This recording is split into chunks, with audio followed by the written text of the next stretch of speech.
تو جو بندہ خدا دوزخ کی آگ کے عذاب سے بچ گیا اور جنت میں داخل کر دیا گیا، فرمایا وہ حقیقت میں کامیاب۔ تو ہمیں چاہیے کہ ہم اپنے کامیابی کے معیار کو بدلیں، اپنی فکر کو بدلیں، اپنی سوچ کو بدلیں، اور کامیابی کا معیار اپنے لیے وہ بنائیں اور وہ چنیں جس کو اللہ اور اس کے رسول نے کامیابی قرار دیا۔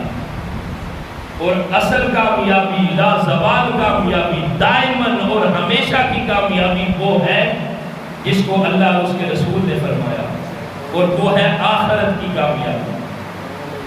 تو دوستان محترم، ہم سب کو اپنی اصلاح کی ضرورت ہے۔ بندہ زندگی کے جس سٹیج پر بھی ہے نا، غلطی سب سے ہو سکتی ہے۔ اگر غلطی ہو بھی جائے تو بندے کو چاہیے رب کی بارگاہ کی طرف رجوع کرے، اس لیے کہ وہ رب بڑا کریم ہے، اس کا محبوب بڑا کریم ہے۔ بلکہ حدیث مبارکہ کے اندر آتا ہے کہ ایک اعرابی جس نے کلمہ پڑھا ہے لیکن آقا علیہ السلام کی ابھی زیارت نہیں کی، صحابی نہیں بنے، اعرابی، وہ کعبے کا طواف کر رہے ہیں اور پڑھ کیا رہے ہیں، یا کریم، وہ رب کا ذکر کر رہے ہیں اور پڑھ کیا رہے ہیں، یا کریم۔ ایک بار ہم سب نہ پڑھیں، یا کریم، یا کریم۔ وہ اعرابی پڑھ رہے ہیں یا کریم، یا کریم۔ اب اس کے پیچھے میرے آقا صلی اللہ علیہ وسلم کی تشریف فرما ہے۔ جب وہ اعرابی پڑھ رہا ہے نا، یا کریم، یا کریم، میرے آقا صلی اللہ علیہ وسلم بھی پڑھ رہے ہیں، یا کریم، یا کریم، یا کریم۔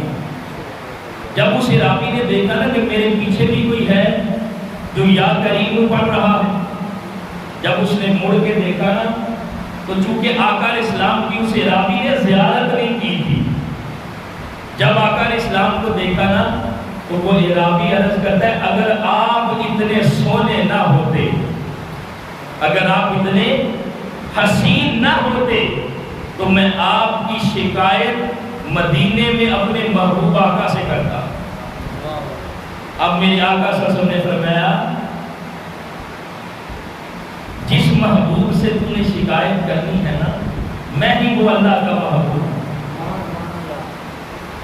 اب وہ اعرابی جب آقا علیہ السلام کی زیارت کر لی ہے تو صحابی بن گئے۔ جو انسانی کائنات میں نبوت کے بعد سب سے بڑا منصب ہے، درجہ ہے صحابیت کا، وہ اس اعرابی کو مل گیا۔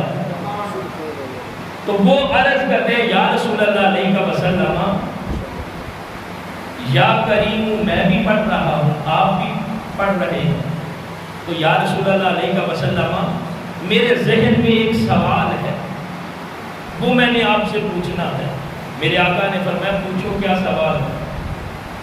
عرض کی، یا رسول اللہ علیہ وسلم، کیا قیامت کے دن اللہ رب العزت ہمارا حساب خود لے گا؟ کیا اللہ رب العزت قیامت کے دن ہمارا حساب خود لے گا؟ اس لیے کہ اس نے عرض کی، یا رسول اللہ علیہ وسلم، اگر ہمارا حساب اللہ رب العزت لے گا اور یہی ہمارا حساب اگر ہماری ماں کے سپرد ہوتا تو کوئی ماں یہ برداشت نہیں کرتی کہ اس کے بیٹے کو دوزخ میں داخل کیا جائے۔ تو یا رسول اللہ علیہ وسلم، میرا سوال ہے کہ کیا یہ جو بندے کا قیامت کے دن حساب ہے اللہ خود لے گا؟ میرے آقا صلی اللہ علیہ وسلم نے فرمایا، ہاں، قیامت کے دن اللہ رب العزت بندے کا خود حساب لے گا۔ جب آقا علیہ السلام نے فرمایا نا ہاں، تو وہ جو اعرابی صحابی بنے ہیں نا، وہ وہاں پر یوں سمجھ لے کہ ان پر وجد کی کیفیت طاری ہوئی، وجد کی کیفیت طاری ہوئی، اور عرض کی، یا رسول اللہ علیہ وسلم، اگر قیامت کے دن رب خود حساب لے گا پھر میں تو بخشا گیا، میں تو پھر بخشا گیا ہوں۔ اس لیے کہ کوئی ماں اپنے بیٹے کو دوزخ میں نہیں ڈالنا پسند کرتی، تو وہ رب ماں سے بھی کئی گنا بڑھ کر اپنے بندوں سے پیار کرنے والا یا رسول اللہ علیہ وسلم میں بخشا گیا. میرے آقا نے کیا فرمایا؟ فرمایا اس نے اپنے رب کو پہچان لیا. اس نے اپنے رب کو پہچان لیا ہے. تو دوستان محترم وہ رب تو بڑا کریم ہے, وہ تو بخشنے والا ہے, تو وہ تو معاف فرمانے والا ہے. بندہ بس آئے اس کی بارگاہ کی طرف اور اس کی رحمت کا دروازہ کھٹکھٹائے, پھر دیکھے اس کی رحمت اپنے بندے کو کس طرح اپنی آغوش میں لیتی. بھولے ہوئے تو ہم ہیں, غفلت کا شکار تو ہم ہیں. ہم اپنے خالق اور مالک کو بھول گئے جو ہر طرح کی ہمیں نعمتیں عطا فرما رہا. سب سے بڑی نعمت ہمیں زندگی دی, صحت عطا کی, اور پھر زندگی کے نظام کو چلانے کے لیے بڑی بڑی نعمتیں عطا کی. ہم اپنے مالک کو کیوں بھول گئے؟ اے بندہ خدا خود کو غفلت سے نکال, خود کو رب کی نافرمانی سے بچا دے, اور اپنی ذات کو اللہ اور اس کے رسول صلی اللہ علیہ وسلم کے حکم کے تابع کر دے. اپنی مرضی سے زندگی نہ گزار, فقط اپنے مولا اور محبوب آقا کی مرضی سے زندگی گزارنے والا بننا.